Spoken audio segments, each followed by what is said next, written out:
Conversar com o Leandro Fortes, já está conectado aqui com a gente. Oi, Leandro, como você está? Tudo bem por aí? Tudo ótimo, e vocês? Como é que vocês estão?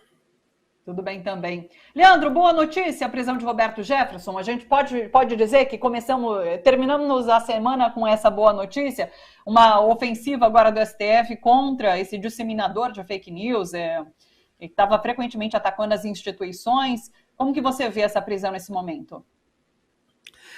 Esse sujeito, esse Roberto Jefferson, Thalita, antes de tudo, ele é um hipócrita. Ele é um ladrão confesso.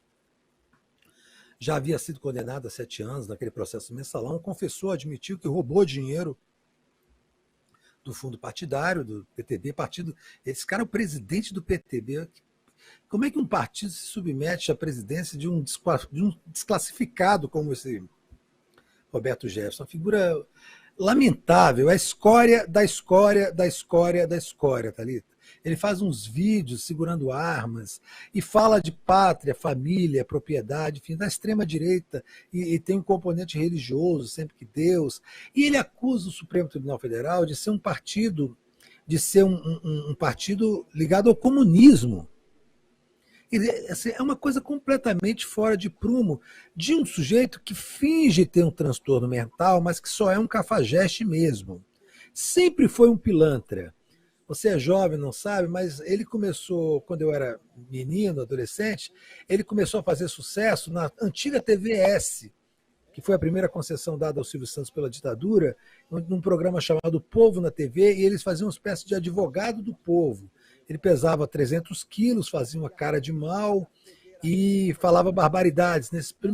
Pioneiro nesses programas de baixaria sensacionalista que passam muito hoje em dia, tipo esses que passam no horário do almoço.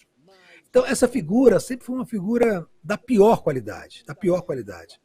E ele viu no governo Bolsonaro, ele, como todos os pilantras e cafajestes do Brasil, perceberam que o governo Bolsonaro era uma oportunidade de negócio, uma oportunidade de voltar a ser eleito, uma oportunidade, enfim, de ter algum protagonismo novamente na política da pior forma possível. E ele se aliou, então, a esses grupos, essas milícias, as milícias digitais, passou a comandá-las, de certa forma, e o ministro Alexandre Moraes fez o que tinha que ser feito, mandar prender esse bandido. E assim, não tem como relativizar isso como um atentado à liberdade de expressão, porque você não pode ser tolerante com os intolerantes da democracia. Senão corremos todos os riscos, né, dessas pessoas se voltarem contra nós. Ele é apontado na investigação como líder de uma quadrilha digital, né, formação de quadrilha. E agora o ministro Alexandre Moraes está querendo saber se ele bancou esses esquemas de distribuição de fake news, notícias mentirosas, com dinheiro do fundo partidário, porque é outro crime. Né? O PTB recebe muito dinheiro do fundo partidário. Então, e esse sujeito é um ladrão, confesso. Então, assim, deve ter muitos esquemas. Não é à toa que ele fez um vídeo hoje, desesperado, dizendo que está sendo perseguido. A filha dele já disse que ele é um perseguido político. Já estão inventando que ele está doente. É aquela velha história. O sujeito é pego falando de barbaridades, aí não, ele está tomando remédio e tal. Daqui a pouco vai acontecer com ele o que aconteceu com o Daniel Silveira. Ele vai ficar na prisão, esquecido, e vai começar a chorar. Pedir oração, dizer que Deus está com ele, vai dizer que está sendo perseguido, vai aparecer foto dele morrendo, a filha dizendo que ele tá sendo torturado na prisão, e que, entendeu? Porque são todos covardes. O Roberto Jefferson é o típico do elemento da extrema-direita brasileira que só funciona em ambientes de linchamento. Se ele não tiver cercado de linchadores, ele não consegue fazer uma posição política, porque ele é um imbecil. Você está vendo o que ele está falando? Essas imagens falam por si. Ele se acha um grande comunicador, mas é um pateta, um canastrão da pior categoria, como são todos que servem ao governo Bolsonaro. Agora, ele não esperava por isso. Tá? Não esperava, porque ele se sente, como o Daniel Silveira, se sentia muito protegido pelo establishment, né? pela superestrutura do Estado que mantém o Bolsonaro no poder. Mas essa superestrutura funciona para o Bolsonaro. Para esses vermes que o cercam, como Sarah Winter, Daniel Silveira e agora Roberto Jefferson, isso não funciona. E o Alexandre Moraes está fazendo uma coisa bastante inteligente, porque é o seguinte, o Supremo Tribunal Federal é a única instituição do judiciário que pode determinar mandados de prisão sem intermediação do Ministério Público. Isso significa que só o STF consegue escapar da armadilha ideológica que se montou na Procuradoria-Geral da República com a nomeação do Procurador-Geral Augusto Aras. Então, e o Aras está muito nervoso com isso, ele é cobrado pelos bolsonaristas, mas ele está de mãos atadas. Nesse caso, o STF pode fazer esse tipo de investigação e demandar mandados de prisão, busca e apreensão, sem a intermediação do Ministério Público. Então, a gente foge da blindagem que o Augusto Aras, uma blindagem vergonhosa, cada vez mais aviltante para a democracia e para o próprio Poder Judiciário. A relação do Ministério Público com o Poder Judiciário se transformou numa coisa absolutamente cúmplice e tóxica desde a Operação Lava Jato, embora o Aras trabalhe numa outra dimensão, talvez até mais tóxica e mais deletéria do que a relação do Ministério Público na época da Lava Jato. É de proteção individual pura e simples de esquema de bandidagem.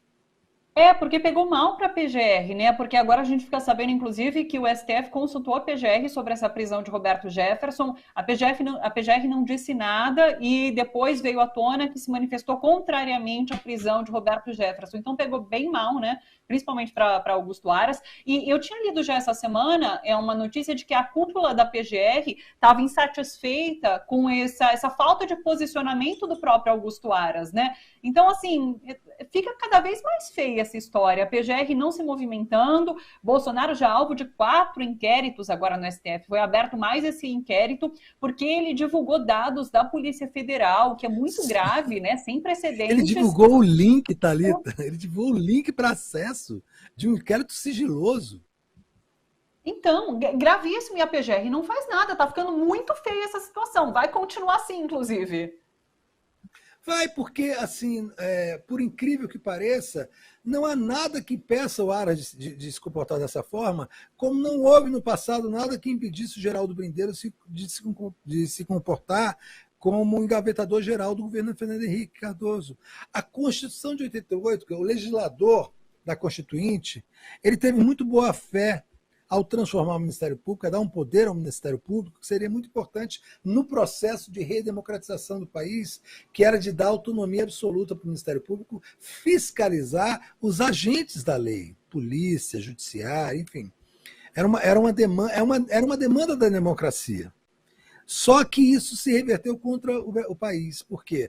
Porque a composição do Ministério Público, a maneira como ela é feita, por concursos públicos muito difíceis, muito elaborados, e que beneficiam apenas a classe média alta, né, os filhos da classe média alta, que podem se dedicar aos estudos em cursinhos muito caros, passar 2, 3, 4 anos para entrar no Ministério Público e dominar, eles vêm com essa ideologia muito clássica do concurseiro aqui de Brasília, que são pessoas absolutamente descoladas da realidade, nascidas no seio do que há de mais reacionário na classe média, que tem uma visão altamente preconceituosa, atávica do que é a pobreza, do que é a questão de gênero e a questão de raça, e essas pessoas aparelharam de ponta a ponta o Ministério Público Federal, de pessoas brancas, reacionárias, racistas, descoladas da realidade, que transformaram o Ministério Público Federal e os ministérios públicos em geral num inferno na Terra.